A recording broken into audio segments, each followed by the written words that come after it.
moments, please?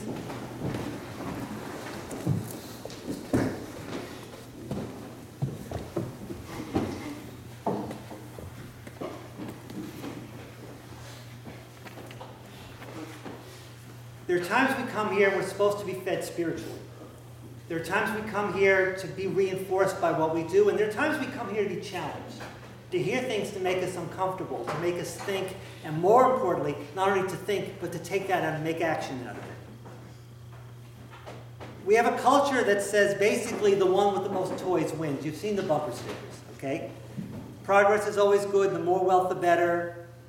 It's the nature of our lives as adults. We want our kids to have better than we, so we want to give them more than we had, and all of that is good, and it makes perfect sense. And I would question you as a parent if you didn't feel that way. To say anything else is stupid and heretical and practically unpatriotic. But I want to share a different teaching, and I want to share a difficult teaching, because it is hard. And I'm challenging myself as much as you. So let me put it in perspective. Let me retell the story and use 21st century imagery, okay? You have a carpenter preacher who's very, very popular. He travels by foot because that's the way people travel for the most part when you didn't have money. And as he's dressed in probably the ordinary rags of the time, okay? This nice, bright red Porsche convertible comes by, okay? And this young guy gets out, and he kind of runs up to the peasant preacher, and he's got all the appropriate accoutrements, all right? He's got the $5,000 suit, he's got the Rolex watch, he's got the Gucci loafers, he's got the iPhone, what's the most up-to-date now? Give me a number, somebody. Max. XS. The Max, what's it called? XS. XS. As in excess? As in play on words? Y'all want to preach? Because that's exactly what it is. Okay? He's got all this stuff, and you want to write him off as somebody being shallow and superficial, and if you want to do that, that's fine. But that's not what's going on here. Because this is not about wealth, as you're going to hear. There's much more going on. It's much more challenging, and it really gets to all of us. Because if it's only about wealth, every one of us can sit here and say, well, I'm not really wealthy, and I can point to 17 other people in this building right now who are wealthier than I am. So really, Jesus is talking about them, not me. But he's not. He's talking about us all. So the young man comes by and he says, look, man, what do I need to do to live forever? Because what I have is good, and I want to know about that. So what Jesus does, he says, well, look, remember when you went to Sunday school? Remember all that stuff that you were taught? All those boring classes? Just do that. As my old grandpa used to say, you know, God wrote 10 things in stone, and everything else is negotiable. Just do all that. And I'm not making fun of my grandpa. My grandpa I loved, okay? He had a certain wisdom, which I will share later. But the guy says back, well, yeah, I know that stuff, and I do that for the most part, all right? I go to church when I can, and I work hard, and I play hard, and basically I've got my life sort of right. Look, I bought my parents a luxury condo down south. They're not stuck up here in the winter anymore. And I've never robbed a liquor store, and I've never fooled around with anyone else's girlfriend or wife, but you know what?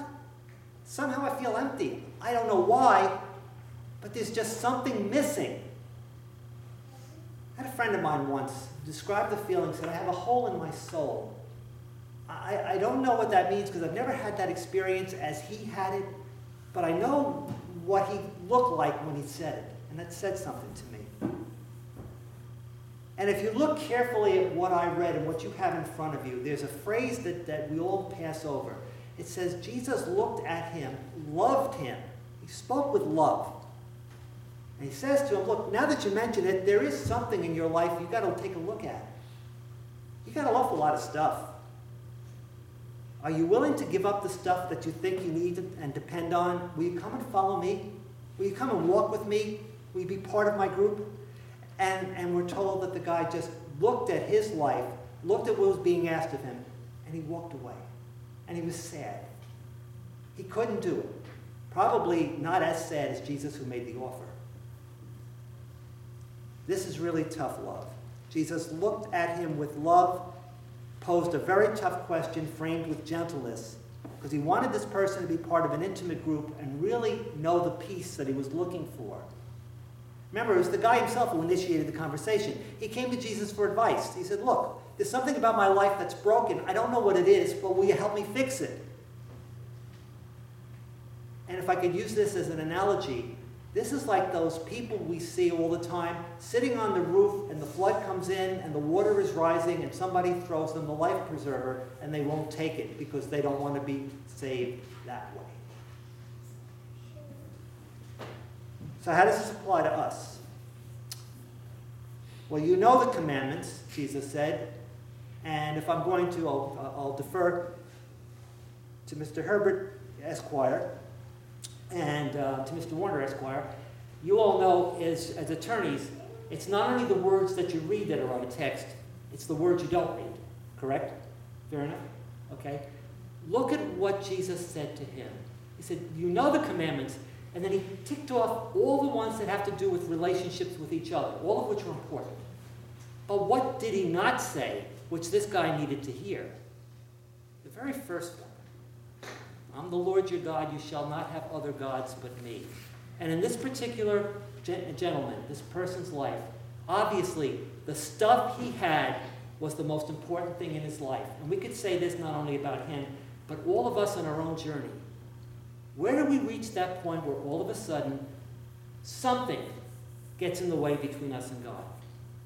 And it may be the stuff that we own, or the job that we have, or the relationships that bring us down, or the fact that I seem to be so important and I have to have people's adulation all the time.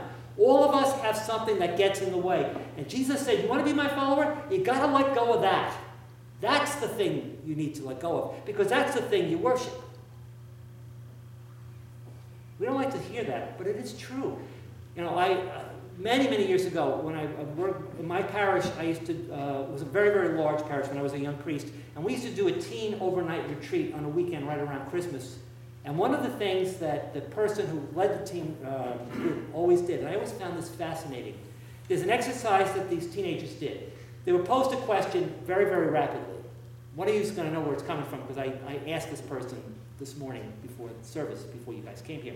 And I said, if your house caught fire and your mom or dad screamed at you, get out of the house, what's the first thing you grab before you go? Okay? And you learn a lot about a person. What's the first thing they grab? I'm going to praise this person without identifying. I'm not going to tell you whether it was a boy or girl. I'm going to say, in my mind, my prejudice said, this person's going to say phone. How many would agree with that? That's a logical, reasonable assumption for an adolescent. First thing I'm going to grab is phone. Raise your hand if you really agree. You guys don't agree? Seriously? Give me a break. The person looked at me and said, my cat. Now, I took siblings off the table. I want you to be fair. That was a non-option. Point is, this person had it together in his or her life to say, this life that I love is more valuable than anything. And that person just taught everyone in this church a lesson, including me. But you learn a lot about asking that question. What's the first thing you grab? What do you really worship? What's really important? What gets between you and Christ? You want to be his follower? It's hard. But Jesus says, you know, for people on their own, with their own ability, yeah, it is. It's almost impossible. But with God, all things are possible. We get the strength to be the disciple if we're willing to let go of the stuff that gets in the way. So what are you holding on to on your own personal journey? What gets in the way? What keeps you from being the follower that the Lord is calling us to be? Amen. Amen.